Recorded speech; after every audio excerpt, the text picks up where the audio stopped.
My name is Suzy S. I'm an alcoholic. Hey, Suzy. Thank you all for having me. Haven't been out here in a little while. See a lot of familiar faces. Thanks, Earl, for the high recommendation. Not everyone in this room would say that. My sobriety date is October 23rd, 2012. I have a sponsor. I help other women. I have a home group. It is the There Is a Solution group in Cary, North Carolina. We meet on Tuesdays and Thursdays at 7 p.m. Please come out if you're in that area. Whoa. That's going to be a problem.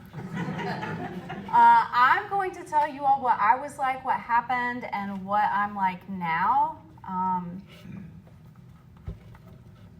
I don't like to go too much into my childhood. The first time that I ever gave a talk, or maybe I don't know. I've lied, I think, and said I had given a talk before, but one of the first times I had not made amends to my mom or my certain family members, and that talk was recorded. Don't look for it, because all I talk about is my mother's alcoholism that I've diagnosed her with. And so what I'll tell you about my childhood is I'm one of 3 children. I was born in Birmingham, Alabama. My parents got married, had 3 kids, and divorced. So, we moved around a lot, and my mom was remarried a lot, and there was abuse of every kind in my household. And I say that just because when I arrived at Alcoholics Anonymous, I believed to my core that if you had the life that I had, you would have drank the way I drank.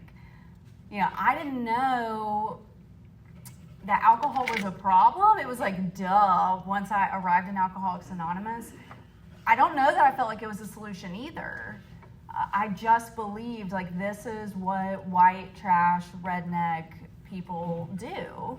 And given the circumstances were much worse also on top of that, I kind of felt my right to it. So we moved around a lot. I ended up in East Tennessee with my mom and one of her husbands and my siblings. And, I know a lot of people say I just felt different as a kid. I did, and we were different because we moved to a town of 400 people.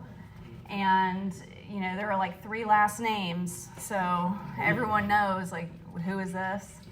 And, I just learned growing up to lie about what was going on. My parents didn't really raise me. They did the best they could, and I do believe that today. But my grandparents still lived in Alabama, so it was very chaotic. It was a lot of lying to my grandparents, who always tried to help, about what was going on at home, spending summers here and holidays there, and it was just very chaotic. But my grandparents taught me, what a relationship with a higher power really looks like. And both sides of my grandparents were they had very different faiths. One was basically a cult, and the other one was, hellfire and brimstone. But they both actively participated and had personal relationships with a higher power. And, I really wanted that. I saw that. I saw the way they lived their lives. One side of my family, had some money and all the shiny things. And the other side, they were just really hardworking people. And I just saw this relationship with God was what they had in common, really. So I knew I wanted that. And so I, decided to try that when I was young. And I remember just going to church and doing everything that I was asked to do, and I really had it in my mind, this childlike faith of, if I just do everything these people tell me to do, my life will look like theirs. Or maybe my life will look like my grandparents somehow. And that was just not the case. I remember just begging, I go to church on Wednesdays, I go twice on Sundays, I'm praying. I'm really afraid that I'm just going to burn in hell, but that's besides the point, because I'm trying to do better. And as a young girl, I turned my back on God. I saw that my circumstances at home were not changing, and I always believed in God, but I just said, we are just like, a room in our house is a dirt floor. So I don't know, maybe God just isn't concerned with me. And I remember doing that. I still did attend church because I wanted to get out of the house. But I remember that moment of just saying, I'll kind of do these things, but nothing is ever going to change in my life. So I didn't start drinking alcoholically until I was 20 years old. I had a lot of fear of drugs and alcohol, and one of the only movies we had at my house growing up, we didn't have cable or anything like that, was The Doors movie. And so I was like, yeah, this is good music. But also, I don't know, a lot of strange things are going on around here, so I had a fear of The Doors too as well. But I had this fear, I did not want to end up like family members I had seen that just struggled so much, and I did not want the life, that I felt like the cards I had been dealt. So I did not start drinking until I was alcoholically until I was 20 years old. And what that looked like is, I tried the whole 4-year college thing. That didn't work out for me, didn't like it. Moved back home, went to trade school. Even by this point, I didn't have relationships with pretty much anyone in my family. I cut my mom off one day, changed my phone number, and just didn't give her the new number. And I moved back home and started going to trade school. And while I was doing that, I had always worked really hard there were certain things that I didn't want that I saw my family had. I didn't want to have debt, so I saved up money to buy a car, and it was a beater, and that was fine by me. There were certain values that I had. And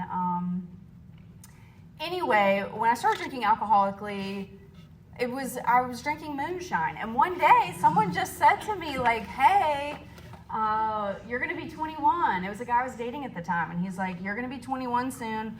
What are you going to do when, you don't know how to drink when you're at the bar? And I was just like, that is a really great point. And so I started drinking that day. It did not take any convincing, okay? I was ready. And I did really feel like, hey, maybe this is what's missing. I've just been working so hard to try to graduate high school and do all these things.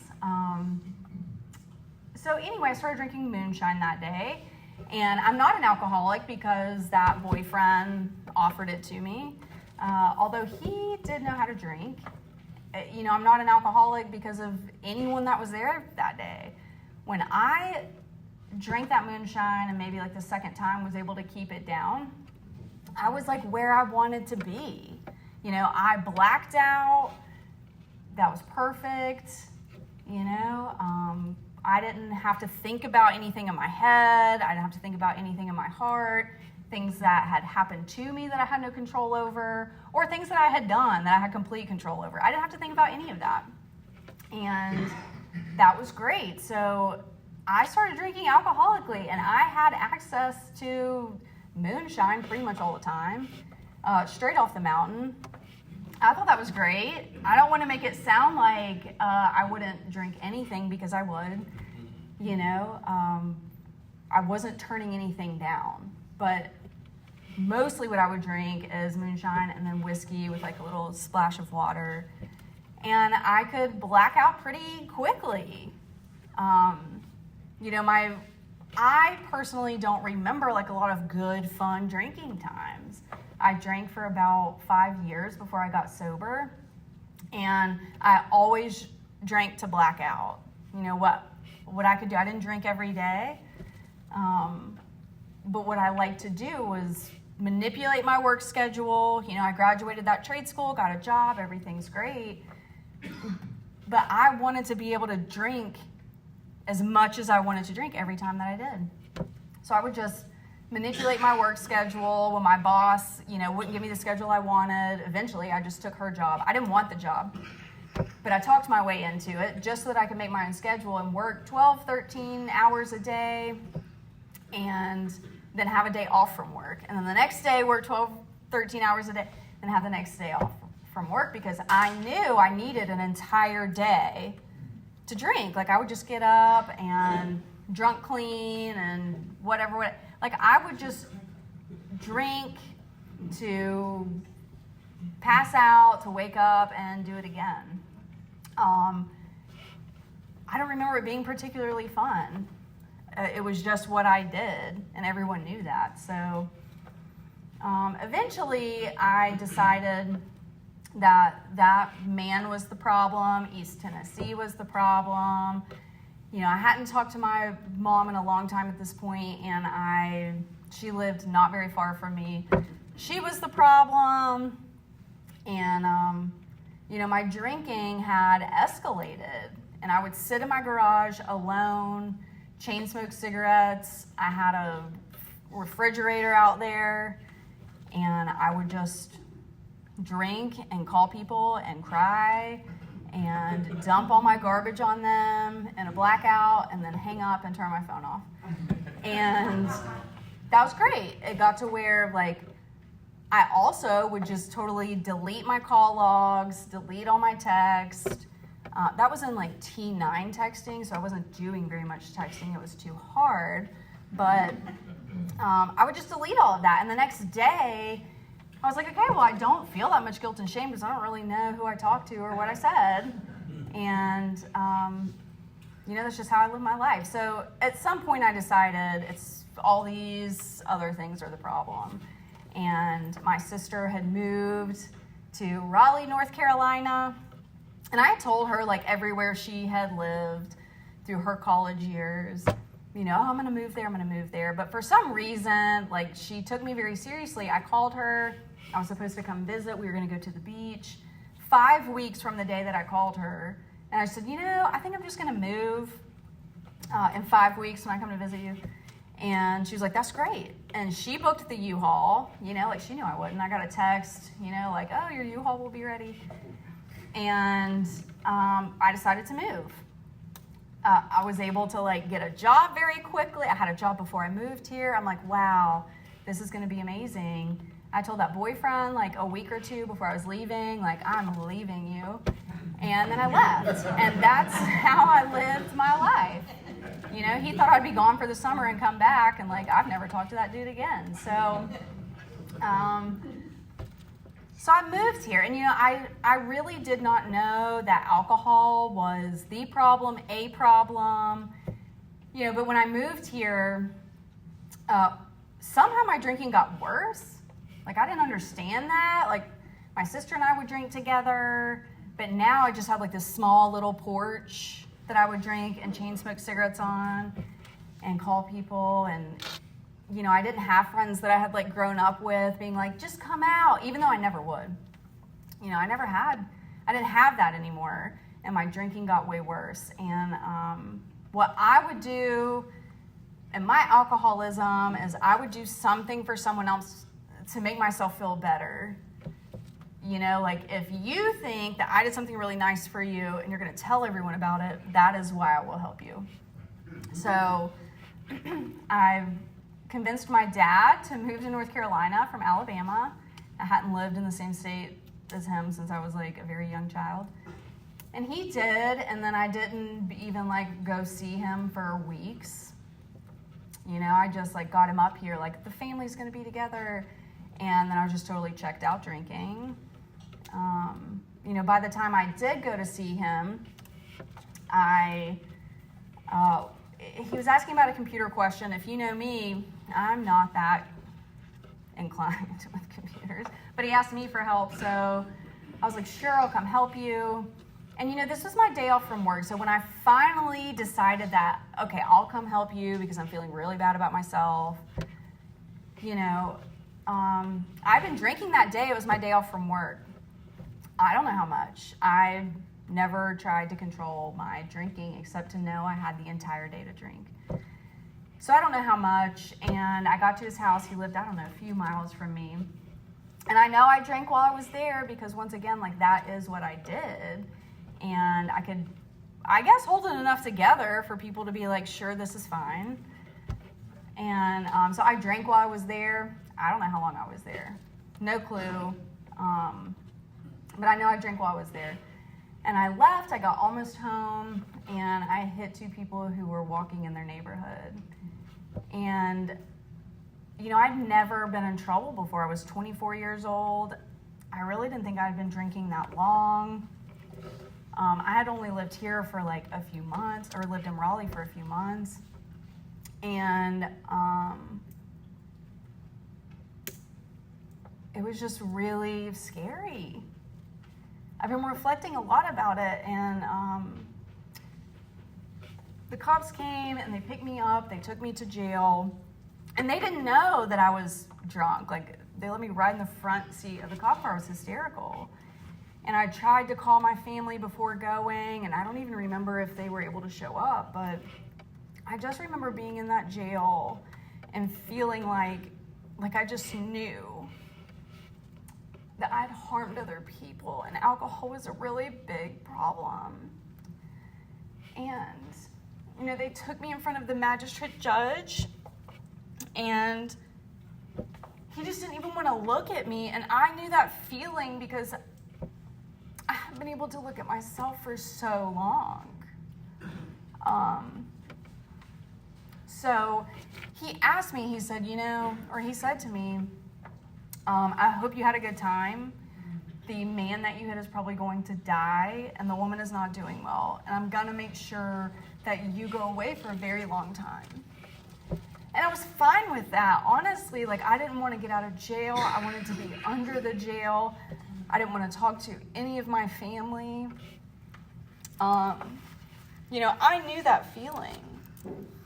And of course, like, just for the drama, you know, they didn't have any cells left, or however that works in jail. And so they just like threw a mat under the stairs, you know.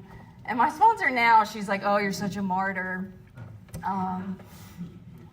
And, you know, I didn't try to call anyone else. The next day, my family bailed me out of jail. And, you know, no one in my family at that point had been in trouble. So I talked to an attorney who, you know, told me to go get an alcohol assessment. And, you know, for the first time in my life, I was just willing to take some direction from other people. And so, you know, here recently I've been doing CPCPI work with my home group, and I'm like, this is how these people knew where to send me.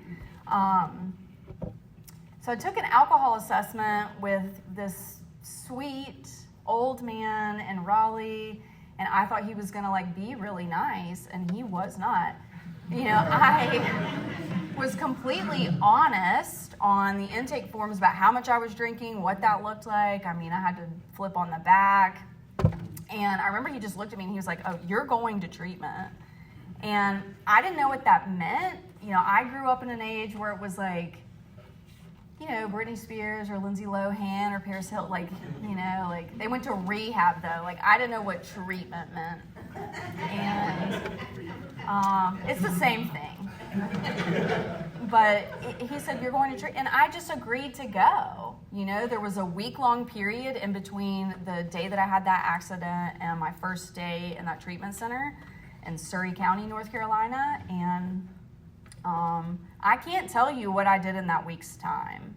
I did not drink. That treatment center kept calling, being like, we are not a medical detox. Have you been drinking? And I'm like, no, you told me not to. And that was not me. That was not power that came from me.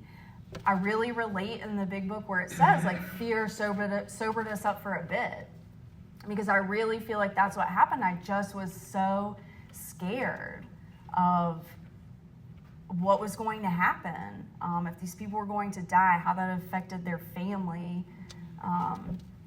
So I did not drink for that week, and my first day in treatment was my 25th birthday, and I cried the whole time, the whole day. You know, that treatment was fine. They did a wonderful job. I learned that I didn't do drugs.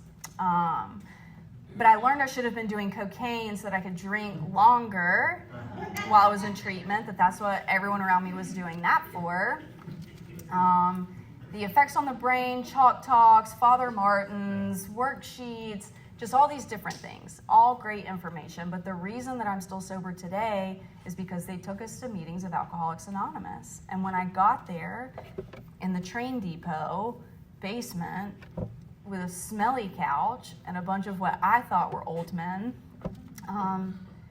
I just related to their experience so much. You know, none of them had been to prison. None of them, they just, you know, but they didn't have to. And thank God for that. Because I related to what they were saying about the way they felt when they drank, how they couldn't stop once they started, just all these crazy shenanigans that they would get into or not remember any of it. And I knew that this is where I was going to find a solution. So when I left that treatment center, the last day I was there, I did everything they asked me to do. And the last day that I was there, my counselor, who I did not know was a member of AA, but she is, she said, "Hey, are you going to go to an AA meeting like tonight when you get home?" And I said, "Yeah, of course." And I was not going to go to an AA meeting that night. In my head, I'm thinking I've been away for 30 days, like I'm going to go to prison. I don't know for how long. My family's probably going to want to see me. And she picked up the phone. She called a woman in Raleigh named Lady and gave her all of my personal information. I thought that was a HIPAA violation. And then just like handed me the phone. And the way I remember this conversation going was, "Hey, I'm going to pick you up at 5. Click." You know, that's not what happened.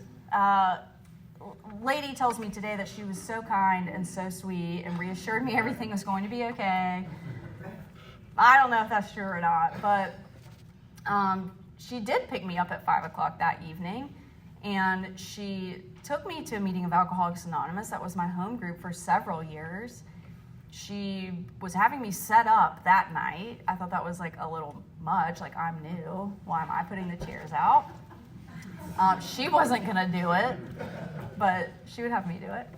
And, you know, I just started learning immediately what it meant to be a member of Alcoholics Anonymous. And she explained to me open meetings, closed meetings. She told me I needed to get a sponsor. You know, she asked me when I was going to get honest with people around me. And I just felt like I couldn't do that.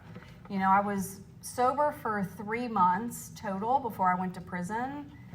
But maybe like a month into being sober in Raleigh, so a couple months sober, you know, she told me, she said, "You have all this fear about what's going to happen to you. You're not being honest with people around you about what's happened. You're lying by omission. And I think if you would be honest about what is going on, you will find that there are women that can help you." And I'm sure today that people had told me that I'd heard about corrections, and I'm sure I had. I was still too new and foggy to know what that meant, I guess. But once I got honest with some women, they said, "Hey, we know the women that take meetings into all the prisons, like in the state. So no matter where you go, you're going to be okay."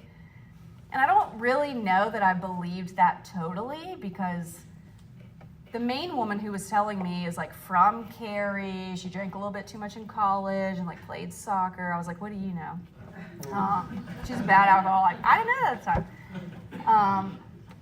And she did introduce me to some of those women, you know, and then like 2 weeks before I was going to a maximum security prison, they had me greeting at Midwinter Conference. You know, I'm like, "I don't think you'll understand. I need to work and save money and get my affairs in order before I'm like gone." And they're like, "No, you need to like dress up, look presentable, and come shake hands at this conference." So thank God I was willing to take some suggestions. You know, I was just completely out of answers when I arrived here. Now, my life got exponentially worse when I got sober. You know, I hear a lot of times from the podium people talk about all the amazing things that have happened in their lives. And I think that that is beautiful. That was not my experience. At my sentencing, you know, those 2 people ended up being okay. And I don't believe that that's because I came to AA and got sober. I don't believe that like I did anything for those people to be okay. It's just a true miracle. They don't have any existing injuries today, but at my sentencing they did. And they asked to speak to me.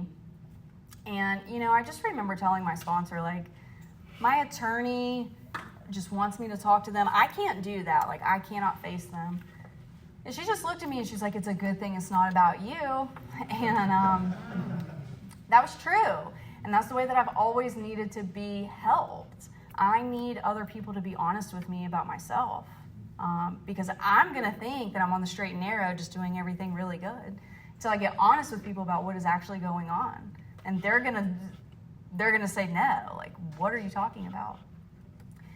So when I talked to those people, you know, they told me a lot of hard truths about myself, and it was very challenging for all involved. But at the end of that, they said, hey, we see you have a relationship with God.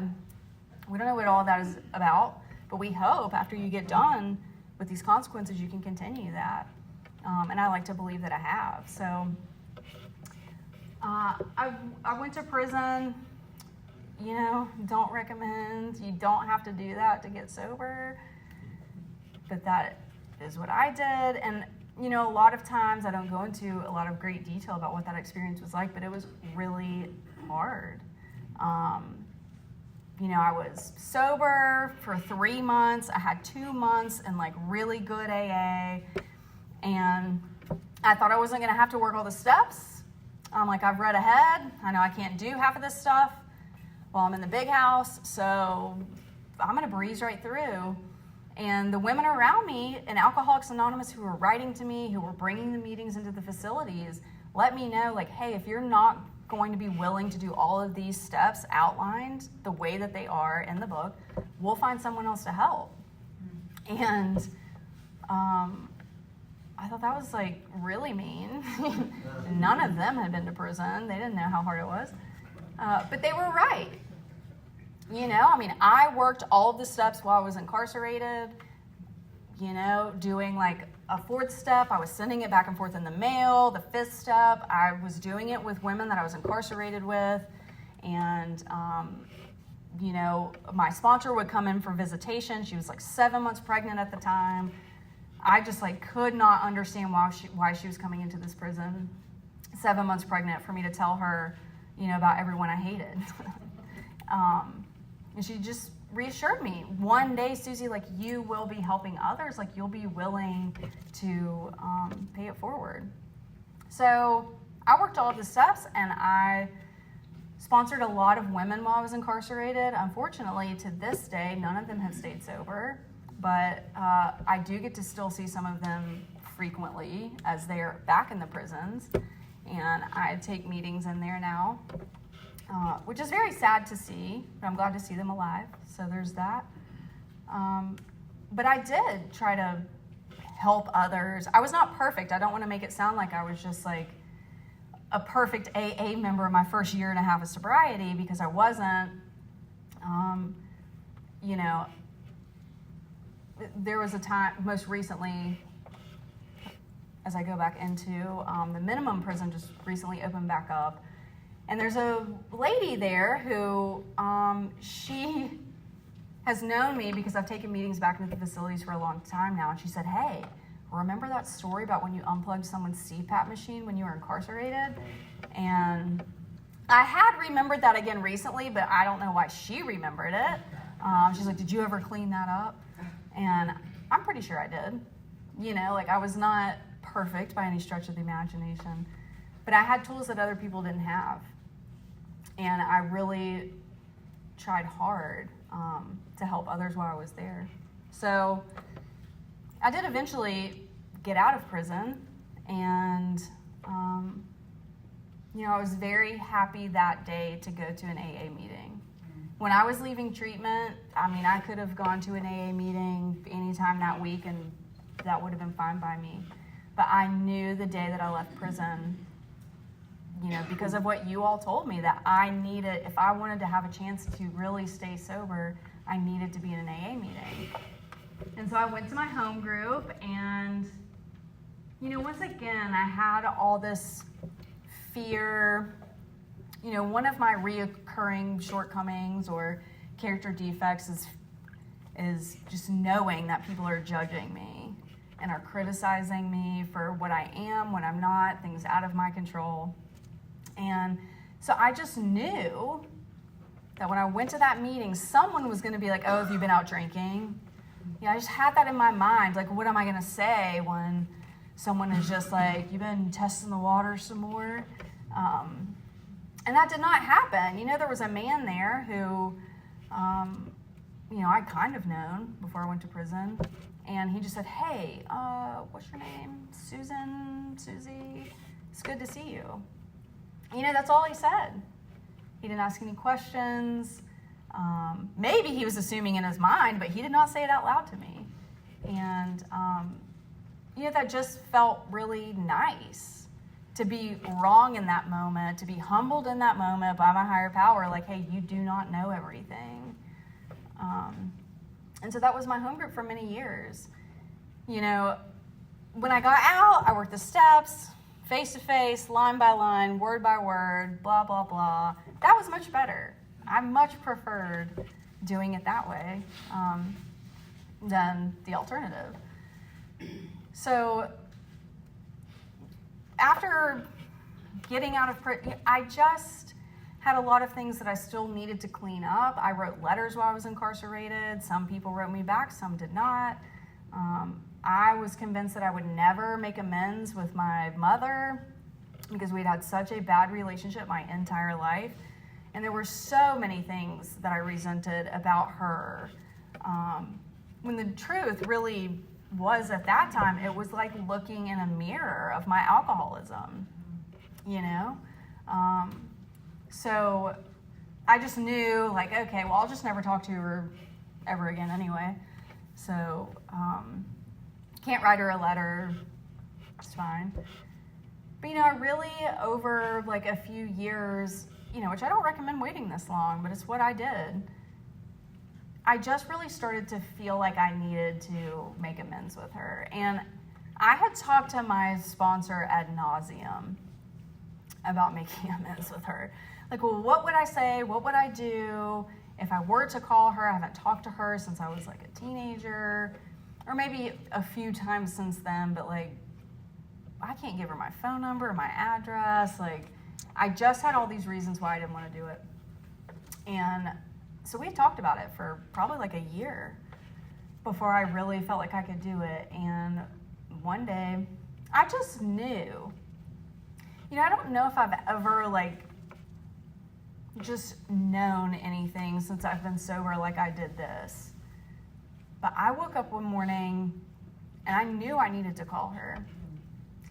And one thing that I have been taught in Alcoholics Anonymous is that I need to have a relationship with the higher power, and I need to go to that higher power. So I did. I said a prayer. I'd already talked to my sponsor about 500 times about this. So I prayed, and I just picked up the phone, and I took the action, and I called her, and, I said, Mom, I want to come see you.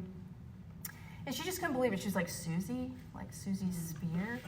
Like she could not believe that I was calling her. And I made arrangements to go see her sometime after that. I didn't have a driver's license. So a member of Alcoholics Anonymous drove me the 6.5 hours to her house. And, she is still a mountain redneck with like 6 vacuum cleaners on the front lawn and some broken down cars. And the electricity doesn't work in certain rooms, But, I was able to show up and do the best that I could. She was not sober. I did not expect her to be sober. She was not sober. And I was able to just make amends with her and then listen to things that I had heard so many times, that I've heard so many more times up until this day about myself. But while that was going on, I just saw her as a child of God. And I know that that's not me either, because I hated her for so long. And in that moment, I just saw her as a woman who was struggling. Now, I wish I could tell you that feeling lasted. It hasn't. Unfortunately for me, I didn't get sober, and then everything just fell right into place. The last 2 weeks, she's called me about 50 times every single day, okay? And, I have an agreement with my mother that I will talk to her on Tuesday mornings, and that is when I call her, typically before 9 a.m., and, I have a conversation with her then. And every now and then, most recently last week, maybe last Sunday, she called so many times that I'm like, I'm going to answer the phone, something may be wrong, and it wasn't. That was a trap that I should not have answered the phone. She called me on the way here, and I wish so much that relationship was what my expectation of it is, but it's not. So I pray for her every day, and it reminds me, and the women that I help, this may, one day, someone may be helping my mom, so I try to keep in mind, like, I'm helping someone else's mom or daughter or sister who has cried out for them to get help. That doesn't help with all the voicemails. Sometimes I get spicy and listen to some of the voicemails she leaves me, and remember why I don't do that, because that one thing I did when I was 16 and blah, blah, blah, and I'm just like, this is never ending. So after the first time that I gave a talk, after I had made the amend with my mom, I didn't have to talk about any of my childhood. And I didn't even recognize it. Someone else that had heard me speak before was like, wow, you just skipped all of that. And I was like, I didn't even notice, but that's how God shows up in my life, when I'm willing to do the work that is laid out in front of me. So I'm really glad that I don't feel the need to talk about any of that anymore. I didn't have a driver's license for a long time. And the state of North Carolina, I have learned, tells many people that their driver's license is permanently revoked. That really doesn't mean anything in North Carolina. It does. I thought I would never have a driver's license again. You couldn't tell me anything different. I'm a felon. I'll always be a felon. Everyone knows. My mugshot's out there, blah, blah, blah. I was definitely one of those people for years. But, when I had the opportunity to go and try to get my driver's license back, a couple of times I went and it was just nope, you owe more money here, you owe more money there. And I was finally just fed up with it. I remember telling my sponsor, hey, I'm very comfortable getting rides everywhere. I never have to worry about getting a ride to an AA meeting. It may not be the AA meeting I want to go to. It may not be the person I want to drive me there.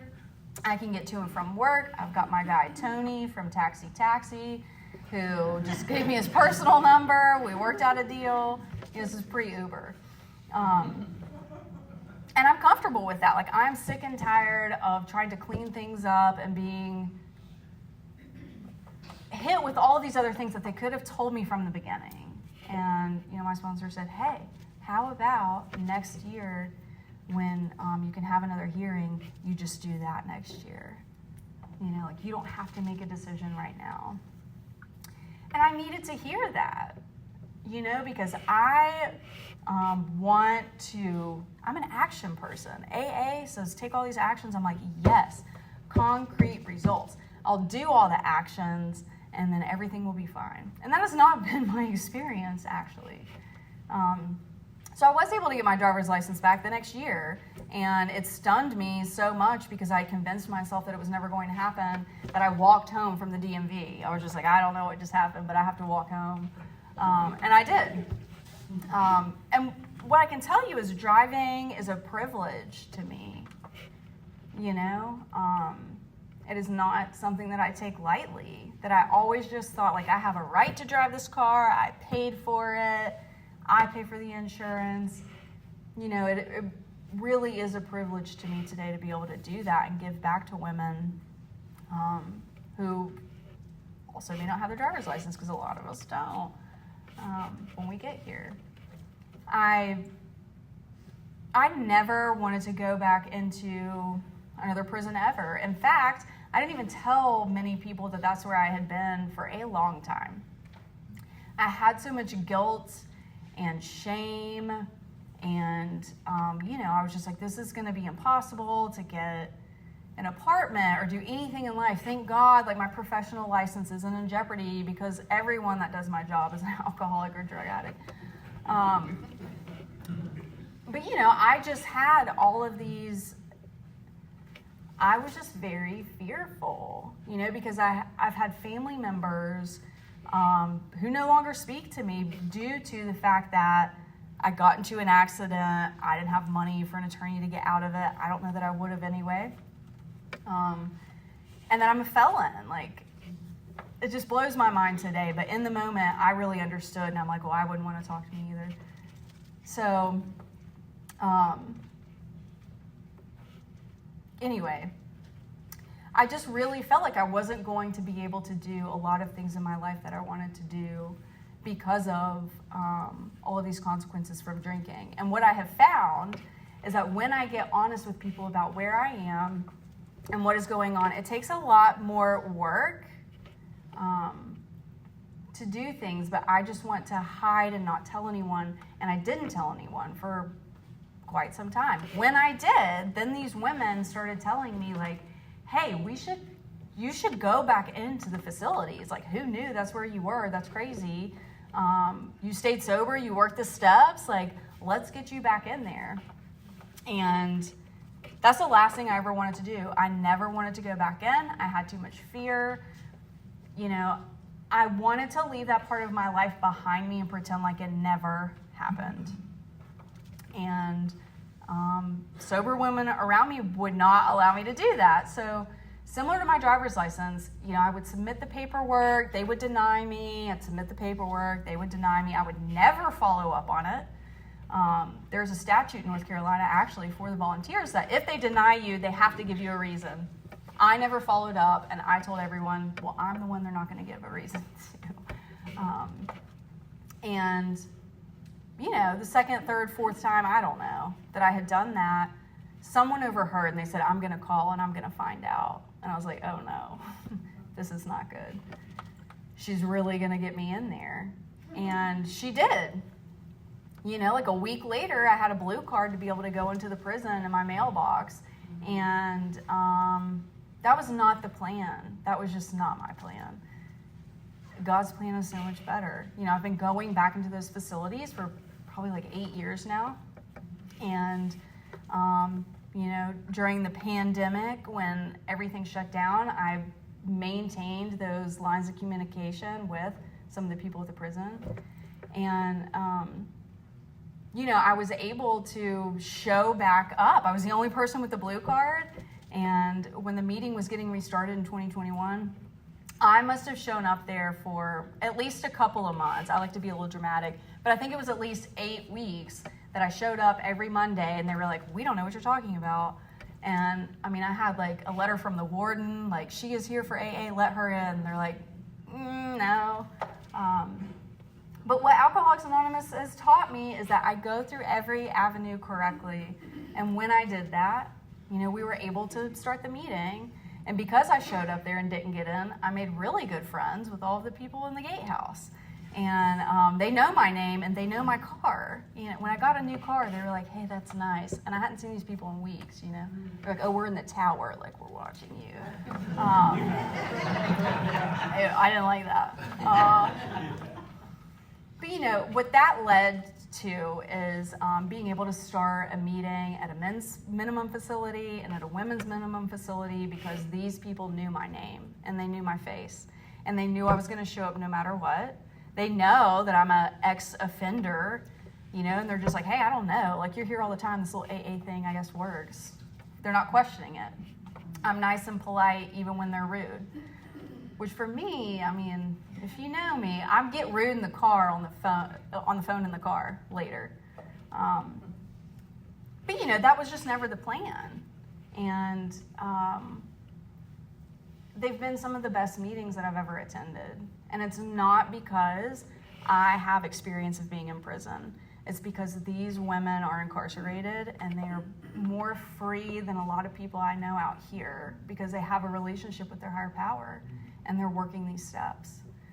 And it's a good reminder for me because, I can get into, I thank God for AA because I've always had a really distinct idea of what my higher power is and what my relationship with God looks like. And I've just been challenged in that so many times in my sobriety. And I've wanted to turn my back on God like I did when I was a little girl. And AA has taught me that I don't have to do that. I can just pivot. And there are so many people in these rooms who have different ideas about what their higher power is. And I can just ask them, and I can ask people to pray for me and pray with me. And I never had that when I was attending church, I'm sure I could, but I just did not know the power of God like I do now. And when I get resentful, because I still get very resentful at circumstances or things that are happening or not happening in my life, or the fact that I don't have family that I can call. People in these rooms lead me back to God. They don't lead me to gossiping about my family or just saying oh yeah, that really sucks, I hate that for you. More times than not, these people lead me back to God. And I'm not capable of doing that on my own. So I thank you all. Thank you for letting me speak.